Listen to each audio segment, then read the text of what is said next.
안녕하십니까. 재료공학 실험 2조 발표자 송시환입니다. 몇 차례 실험에 걸친 MLCC용 BATI-O3 유전체 제조 및 특성평가에 대해서 발표하겠습니다. 목차는 다음과 같습니다.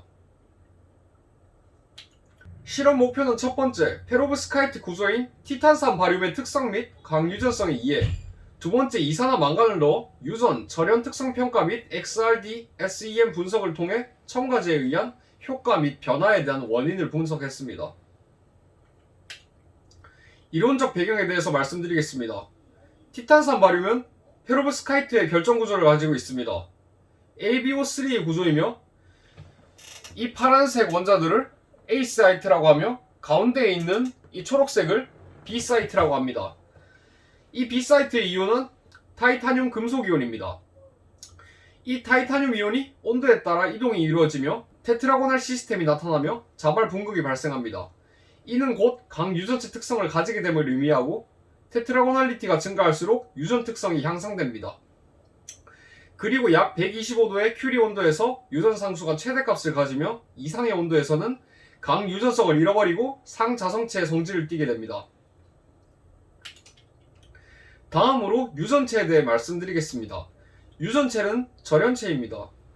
전하가 통과하지는 않지만 전기장을 걸어준다면 극성을 지니게 되며 분극된 상태는 유전체의 유전율에 따른 유전 상수만큼 전기장의 전이차를 감소시켜 그 차이만큼 에너지를 저장시킵니다.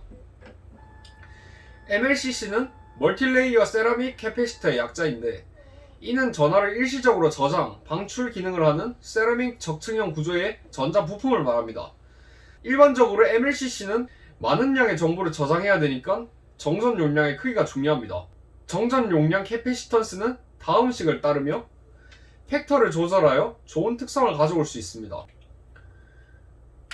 저희조가 선정한 이산화망간 첨가제가 영향을 주는 부분은 크게 4가지로 테트라고날리티, 미세구조, 큐리 온도, 유전 상수입니다. 테트라고날리티가 증가할수록 유전율이 증가하므로 0.3몰%에서 1.3몰% 정도로 넣어줄 수 있습니다. 미세구조에도 그레인 성장을 억제하여 그레인 미세화 효과가 있는데 결정립이 작을수록 유전율도 올라가는 효과가 있으니 좋은 영향을 끼칠 것입니다.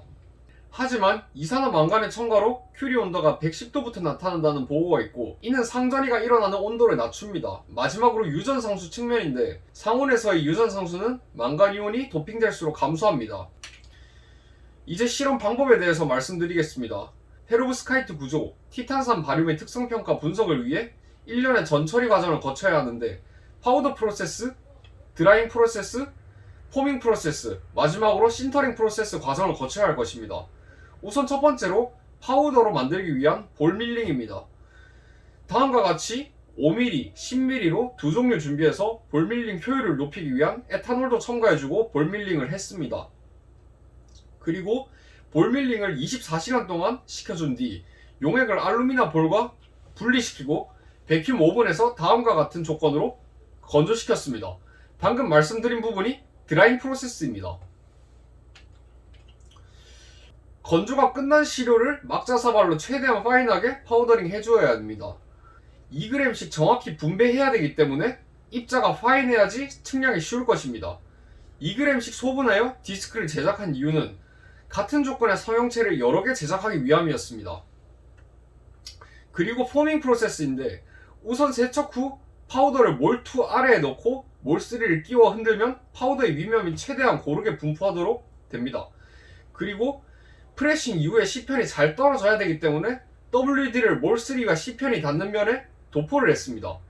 그리고 유압기에서 3톤으로 1분간 프레싱한 후 조심스럽게 꺼내고 몰드 밖으로 나오게끔 해야 됩니다.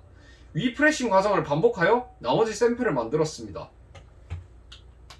마지막으로 소결, 신터링 프로세스입니다. 다음과 같은 조건으로 신터링 프로세스를 시켜주었으며 재료관 2209의 튜브 펄네이스로 진행했습니다. 이제 실험 전처리가 끝난 C편의 특성을 평가해야 됩니다. 총 4가지 방법으로 분석했습니다.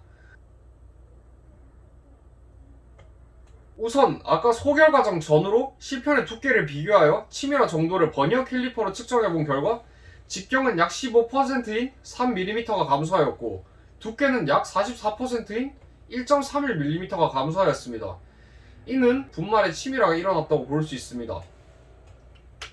다음으로 XRD 회절 피크를 측정, 분석하였습니다. 다음과 같은 조건에서 측정하였으며 피크의 위치를 그래프로 나타낸 것입니다.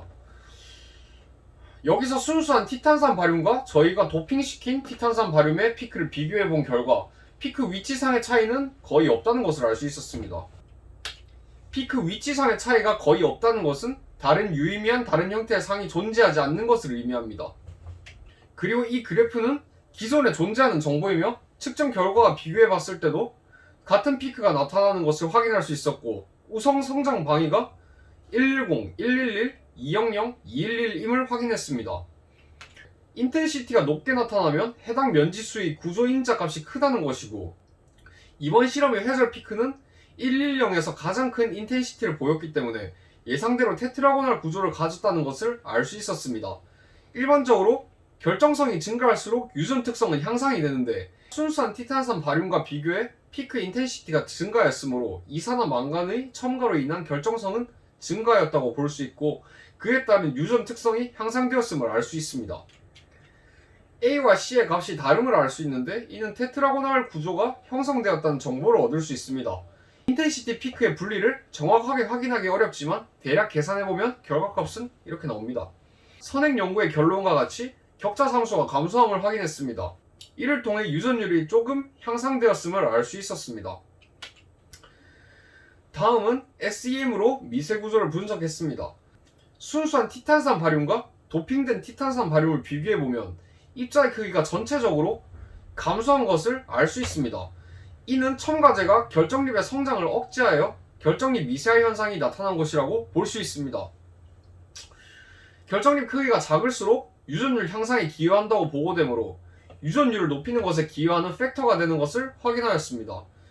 입성장을 억제하며 온도 안정성도 얻을 수 있을 것입니다. 그런데 입자의 크기를 비교해보면 크기가 작은 입자들 사이에 큰 입자가 이렇게 군데군데 존재하는 것을 볼 수 있는데 원인은 기공에 의한 결정립계 결함 때문이라고 생각합니다. 소결 과정에서 바인더 제거만 이루어지고 기공을 제거할 수 있는 단계가 제대로 진행되지 않는 것일 것입니다. 이제 가장 중요한 유전 특성 평가입니다. 이산화망간으로 도핑된 티탄산 바륨에 LCR 미터를 이용하여 1V를 인가하고 1kHz의 주파수를 이용하여 3번 측정하였습니다. 일반적으로 0.01 이하라면 측정이 정확하다고 보장된다고 합니다. 3번의 측정 모두 D가 0.01 정도로 나오므로 측정이 정확하게 진행되었다고 볼 수 있습니다. 캐패시턴스는 다음과 같은 식으로 계산이 가능하며 이를 통해 유전율을 계산할 수 있습니다. 여러가지 상수값들과 계산값들을 대입해보면 다음과 같은 값이 나오게 됩니다. 이산화망간으로 도핑한 티탄산 바륨의 유전율이 다소 높게 도출되었습니다. 다음은 절연 특성 평가인데 순수한 티탄산 바륨과 도핑된 티탄산 바륨을 비교했을 때 저항 및 비저항 값이 다음과 같은 값으로 나오게 됩니다. 순수한 티탄산 바륨에 비해 오히려 감소된 이산화망간 도핑 티탄산 바륨입니다. 10에 11승 이상의 저항값을 가져야지 절연체로 볼 수 있는데 예상과는 다른 결과가 도출되었습니다. 결론적으로 XRD 분석 결과 이산화망간 첨가 시에도 기존 순수한 티탄산 바륨과 같은 위치의 피크가 나타남을 확인했고 분리된 피크로부터 테트라고날리티를 계산한 결과 소량 감소한 것을 확인할 수 있었습니다. 하지만 인텐시티가 증가한 결과를 분석했을 때 결정화도 증가가 유전율 상승의 원인일 것으로 파악했습니다. 다음으로 SEM 분석 결과 결론입니다. 유전율과 온도 안정성 향상에 기여하는 결정립 미세화는 초결이 제대로 진행되지 않아 기공이 커져 의도한 것과는 다른 결과가 나왔습니다. 다음은 유전 특성 분석 결과입니다. 캐패시턴스 공식에 결과 값들을 대입해본 결과 도핑 후 유전율이 향상되었음을 확인할 수 있었습니다. 마지막으로 절연 특성 분석 결과로 저항과 비저항 값은 10의 11승 이상이 아니라 절연체 특성을 완벽하게 띄우지 못했습니다. 이는 실험 중 많은 오차들에 의해 발생한 것으로 예상됩니다. 모든 실험들을 조합해보면 저희 조의 첨가제인 이산화망간을 첨가할 시 결정립 미세화, 결정화도 증가로 유전율이 소폭 상승하고 입성장 억제 효과로 온도 안정성이 증가함을 확인했습니다. 이상으로 발표를 마치겠습니다. 경청해주셔서 감사합니다.